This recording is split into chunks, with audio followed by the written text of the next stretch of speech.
Welcome to my physics class. Today I will discuss on some electric measuring instruments based on the syllabus of class 12 only, but there are several electric measuring instruments. So I am going to discuss few of them which are included in your class 12 syllabus. See, in current electricity chapter, usually we face four physical quantities: current, voltage, or that is the potential difference, EMF, electromotive force of a cell, then resistance. So these are the four parameters how to measure by some electrical instruments. So today I will discuss in details. So just this portion, let me clean.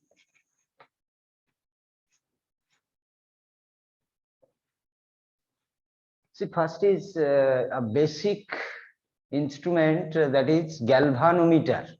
This one, galvanometer, or we call D'Arsonval galvanometer, D'Arsonval galvanometer, as per name of the scientist. So this is simply galvanometer. Now, what is the internal structure of this galvanometer? See, details of structure of this galvanometer is included in your electromagnetism chapter. So some concept of electromagnetism is essential to understand the inside of this galvanometer. Still, we need some qualitative knowledge based on the qualitative knowledge, so that it will be easy for you to grasp the idea. Normally, galvanometer consists of a spring, over which a coil, a rectangular coil is attached. Coil means that is the coil is made of insulated copper wire. Coil is usually made of insulated copper wire. So that rectangular coil, this is simply block diagram, no details diagram is here. So this is simply a rectangular coil which is mounted over a spring, and a pointer is attached to the assembly of coil and spring. So this pointer or needle, simply there is also a permanent magnet. There is also a permanent magnet. See, this is the suppose North Pole and this is South Pole of a permanent magnet. This is the North Pole and this is South Pole. So there is a magnetic field in this direction. These are magnetic lines, magnetic field lines. So normally coil is in this field. Coil is in this field with this spring attached to the coil and pointer. So when current passes through this coil, current is passed through this coil, coil will experience a torque due to this magnetic field. Magnetic field, so you need not to know details about magnetic field right now in current electricity chapter. So just like electric field, there is a magnetic field. So there is an interaction of the magnetic field with the current of the coil. So this magnetic field basically exerts a torque on this coil. Magnetic field exerts a torque on this coil. So pointer attached to the coil gets rotated. Pointer attached to the coil gets rotated. That torque tau, say, it's proportional to the current flowing through this coil. Torque exerted by this by the magnetic field. Torque exerted by the magnetic field is directly proportional to the flow of current through the coil. And simultaneously, spring also will exert a restoring torque. Spring also will exert a restoring torque, which is directly proportional to the angular displacement of the pointer or needle. So torque exerted by the spring, that is the restoring torque, is directly proportional to the angular displacement of the pointer. So again, just see torque, suppose tau dash, that exerted by the spring. This torque is exerted by the magnetic field. So this is proportional to theta. In equilibrium, when the pointer gets a permanent position without any vibration, pointer or needle gets a stable position. In that case, these two torques are basically equal, and we can say I is proportional to theta. I is proportional to theta at equilibrium. At equilibrium, when there is a at equilibrium, say, so I equal to some constant, say k theta.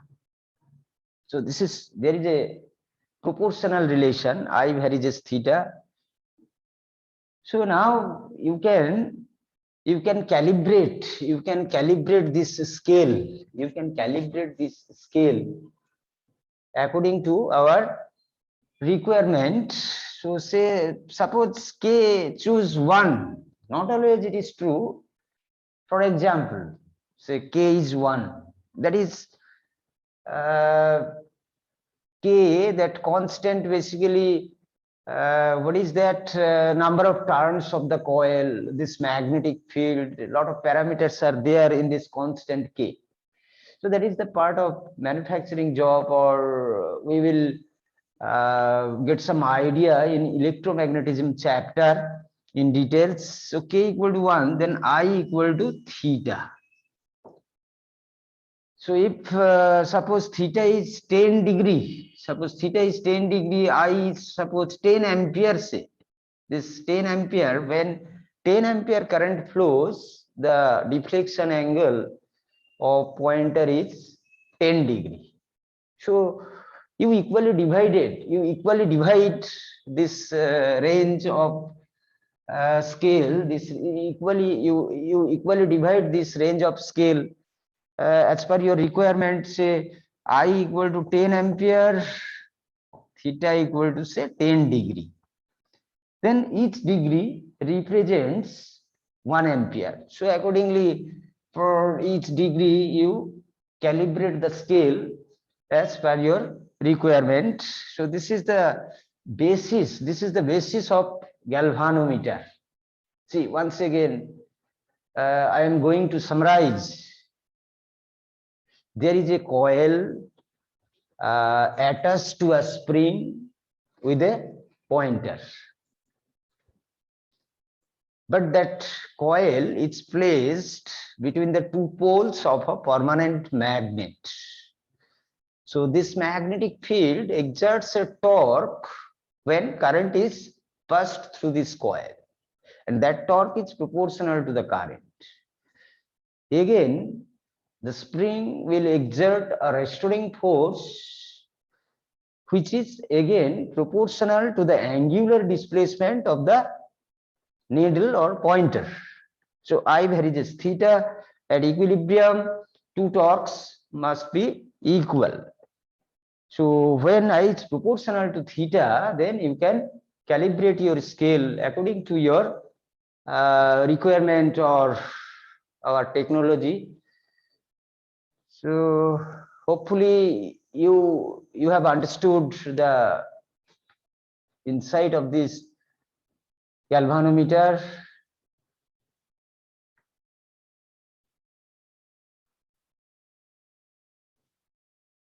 So let me clean it.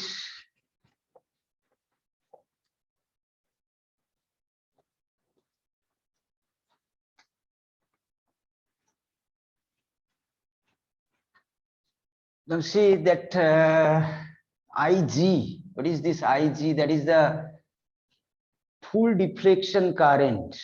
Full deflection current means the pointer goes to the highest position of the scale. So say the galvanometer can measure maximum up to 10 milliampere current. So when 10 milliampere current is passed through this galvanometer coil, your pointer goes to that position. So Ig, this is full deflection current. Full deflection current.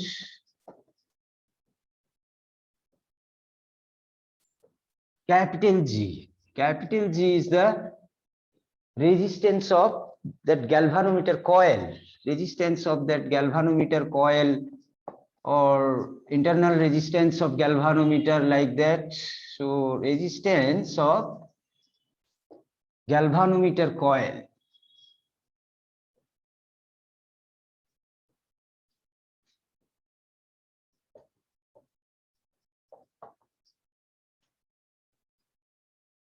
So maximum voltage that is across this galvanometer, as per Ohm's law, maximum voltage across galvanometer is how much? See, maximum voltage or potential drop, maximum voltage or potential drop across galvanometer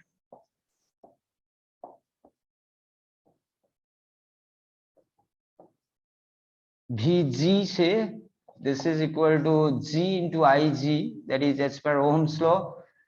Potential difference is resistance and current.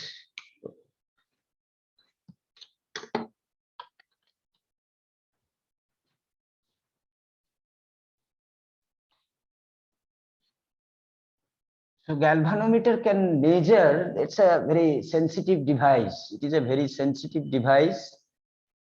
So the maximum range of this galvanometer can measure up to say 10 microampere to say 10 milliampere. Maybe it is something the different range, but usually it is from 10 microampere to 10 milliampere. So it can detect a very small amount of DC current. Mainly it can detect a very small amount of DC current, microampere, order of microampere. So see, that is why it is a very sensitive device. We call this valve is very small. So the device is highly sensitive. Resistance, this is the range of current, basically range of current. G has a range usually normally 10 to say 1000 ohm, 10 to 1000 ohm, maybe some different values. So this is called galvanometer, the basic equipment which can detect a small DC current for different measuring purposes.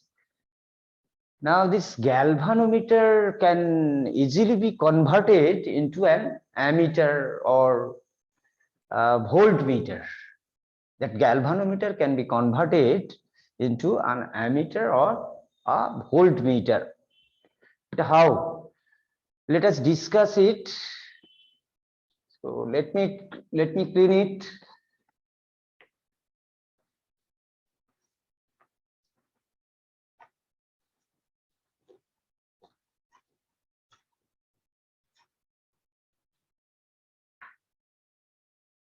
See, this is the galvanometer portion. This is galvanometer, or this part is galvanometer portion that already discussed.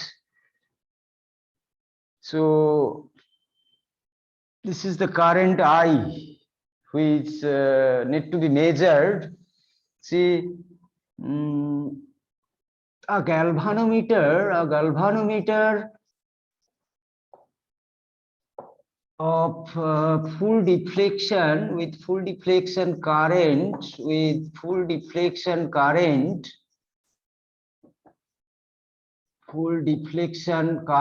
Ig and coil resistance capital G. Coil resistance capital G has to be converted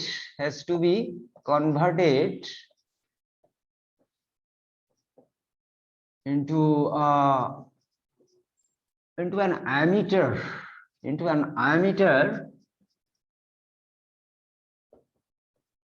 with full deflection I, say, or range 0 to I ampere with full deflection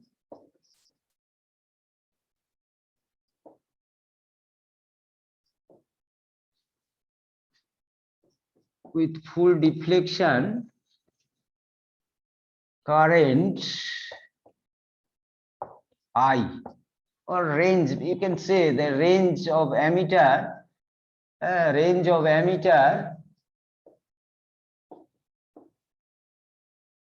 is 0 to I ampere. So it is 0 to 50 ampere, 0 to 10 ampere, 0 to 100 ampere, this way. So this is the main current I. It has to be measured, so which is greater than this Ig. So what is the requirement? See, a small value resistance usually called this shunt resistance, usually a resistance connected in parallel with some device. It's called a shunt resistance. Protects this instrument from excess flow of current, basically. So this main current, now this is Ig. This is maximum current of full deflection current of galvanometer. The rest current I minus Ig is passed through this shunt resistance S. Shunt resistance usually low value resistance. Maximum amount of current is passed through the shunt resistance, so its value should be low as possible compared to the resistance of this galvanometer. So if once you calculate this value of shunt resistance S, and it is connected over here, see how the calculation, see, galvanometer and that shunt resistance both are in parallel combination. So galvanometer and shunt resistance both are in parallel combination. So their potential difference of this galvanometer is G into Ig as per Ohm's law. Potential difference of the shunt resistance is S and I minus Ig. So as galvanometer and shunt shunt resistance or shunt resistance is in parallel. So their potential difference is equal, then G into Ig equal to say S into I minus Ig. Now you can calculate S G Ig by I minus Ig, or sometimes we write it as G by N minus 1 for your joint purpose, say G by N minus 1, where N is I by Ig, that ratio of the main current to the galvanometer current. This is N. So this is the required shunt resistance you need to connect across the galvanometer. But how it is converted into ammeter, still you need some explanation. How it will be it will be an ammeter. So let me explain little bit, though it is not required right now in this stage of class 12. Usually you need to calculate only the shunt resistance, but still one more modification is required. Not only you must include this shunt, along with recalibrate. You need to recalibrate this scale. See, suppose this current Ig, let me clean this board, then I am going to explain how this galvanometer, taking some example, I am going to explain it.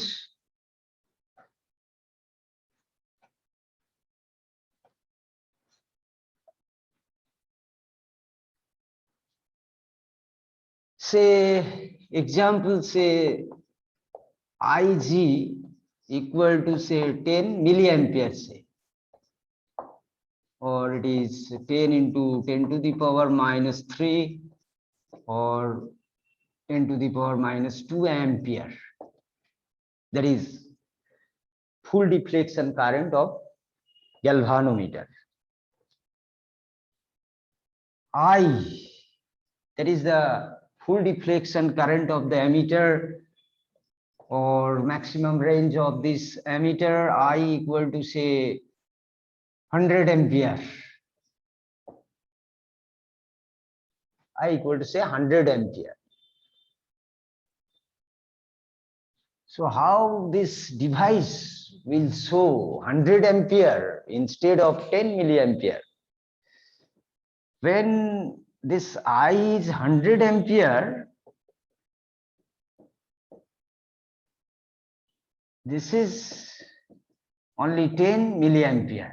That is not 100. This is only 10 milliampere. The rest of this current flows through this shunt resistance. So pointer must take the position over where, say this is the maximum position, say here it is 10 milliampere. You need to redesign, you need to recalibrate or design this scale, redesign this scale, or you can attach one more paper scale with some scale. So you just write down at this place 100 ampere. So when this galvanometer will draw 10 milliampere, this is the earlier scale. Now this new scale, this 100 ampere. So you must attach that scale with this shunt. Suppose then this I reduces to 90 ampere, say it is 90. Now it will not draw 10 milliampere. Suppose it proportionally it will draw say 9 milliampere, it will draw proportionally.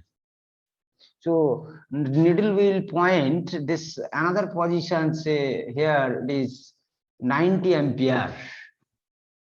So this way you can convert a galvanometer into an ammeter.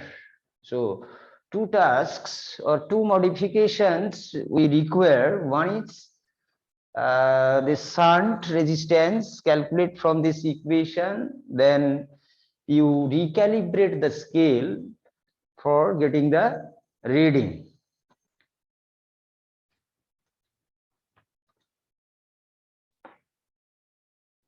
So see, that shunt resistance has a very low value. Suppose let problem one, say a galvanometer of resistance 100 ohm and full deflection current Ig say 10 milliampere. Now convert it into a volt, an ammeter with range from 0 to say 50 ampere.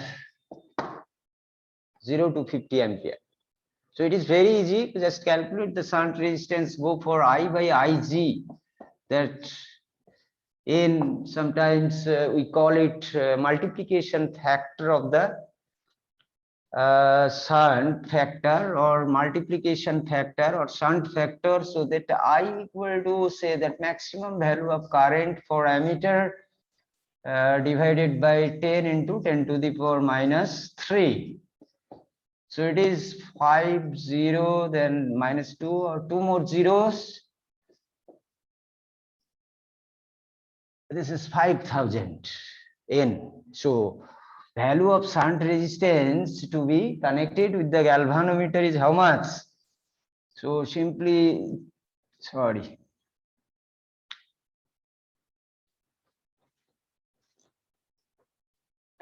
So see is a shunt G by N minus 1. So G is 100 divided by 5000 minus 1. So you can ignore that one, you can ignore this one almost. So nearly it is 5000. So to 1 by 50 or 0.02 ohm.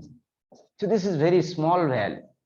The value of this shunt resistance is very small, because the most of this current of that 50 ampere current is passed through the shunt. Very little current is flowing through this galvanometer. So the value of shunt resistance is very small. That is why, see, this 0.02 ohm is S and galvanometer is this. Then what is the overall resistance of the ammeter? In your class 10 syllabus, probably you had learned that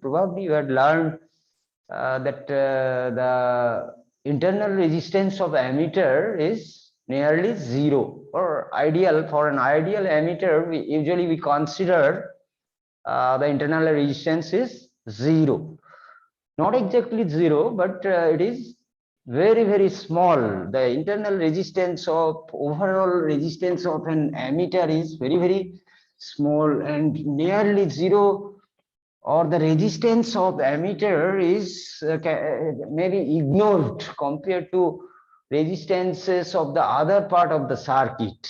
So that is why usually we ignore the resistance of an ammeter if not specified. See, total resistance, now total resistance of ammeter is how much in my last example?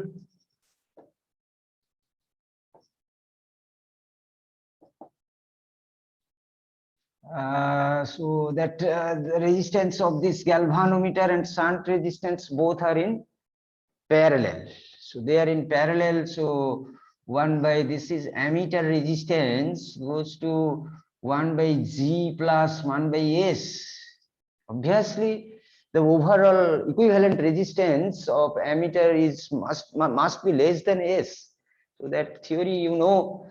So 1 by G that it was how much? It was 100 plus 1 by 0.2 or 1.01 plus this 100 by 2 or 50.01. So this is, sorry, somewhere there is some mistake. No. Here is 1 by RA. So RA, ammeter resistance is 1 by 50.01, or you can say, you may ignore this 0.01, so 1 by 50 or less than that of, you may divide 1 by 50.1. So 1 by 50.1, that is 0.0199. So this is 0.0199 or near about 2. 99, this near about 2 ohm. So this is very small. Overall resistance of the ammeter is very small. Or ideal value of internal resistance of an ammeter is 0. So now we have converted a galvanometer into an ammeter. Now I am going to convert a galvanometer into a voltmeter. How? See, little bit modification of this circuit. Say this part is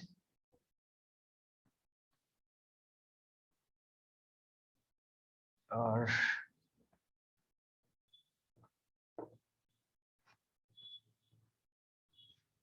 so here we connected high resistance in series. Why the connection? Say, wait.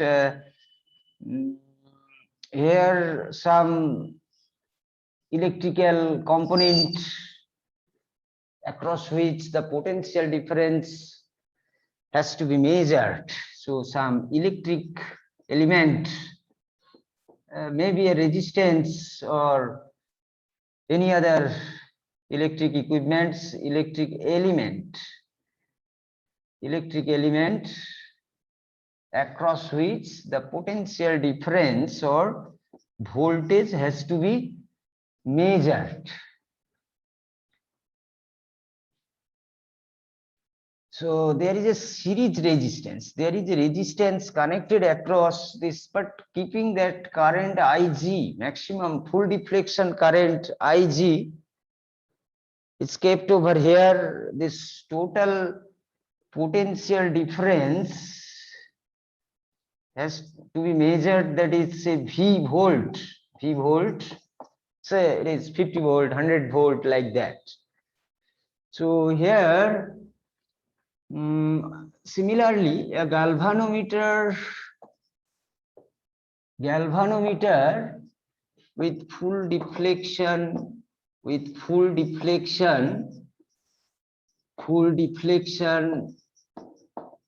current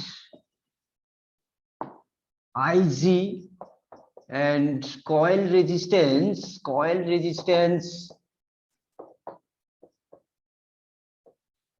Z has to be converted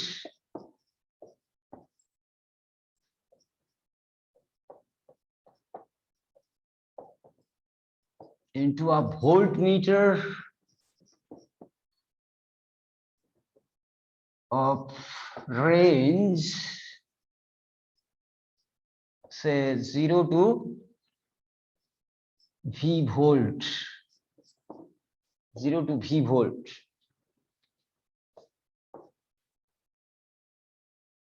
So see, this galvanometer, maximum potential drop of this galvanometer is Vg. Vg equal to that already mentioned, that Vg is how much? Maximum potential drop of this PD, maximum PD of galvanometer should not exceed, right? Should not exceed. Galvanometer is how much? That Vg equal to G and Ig.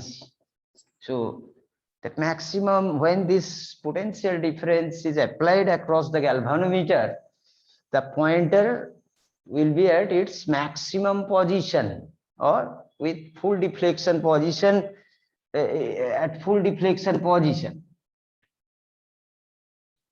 So Vg equal to the rest of this voltage. See, this is the V volt. This is much more greater than that, this Vg. So the rest voltage has to be dropped across this resistance R. So it should be V minus Vg. So you need to calculate this resistance so that this potential difference is developed across this resistance R. So this is Vg and then V minus Vg. So required value of resistance R has to be connected in series with a galvanometer, and its value is usually much greater.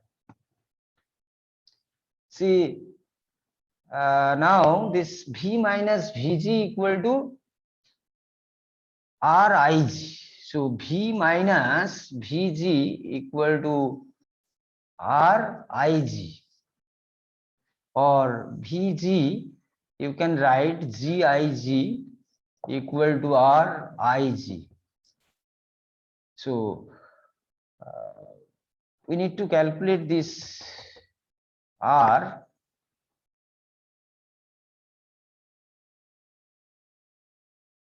Or simply Vg plus R, common Ig, or R equal to V by Ig minus capital. So this is the value of resistance R to be connected in series with the galvanometer, and this recalibration of the scale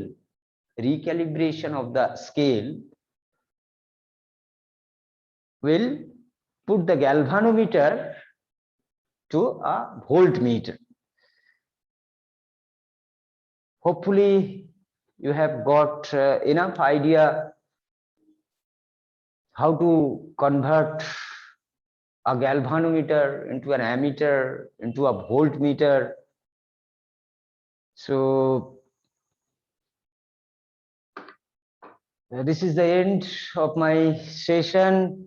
In next session or next video, I will demonstrate you the potentiometer normally used for measurement, 100% measurement of EMF with 100% accuracy.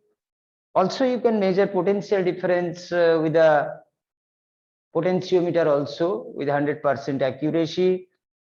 And then I will discuss resistance measuring device, which is normally post office box and meter bridge.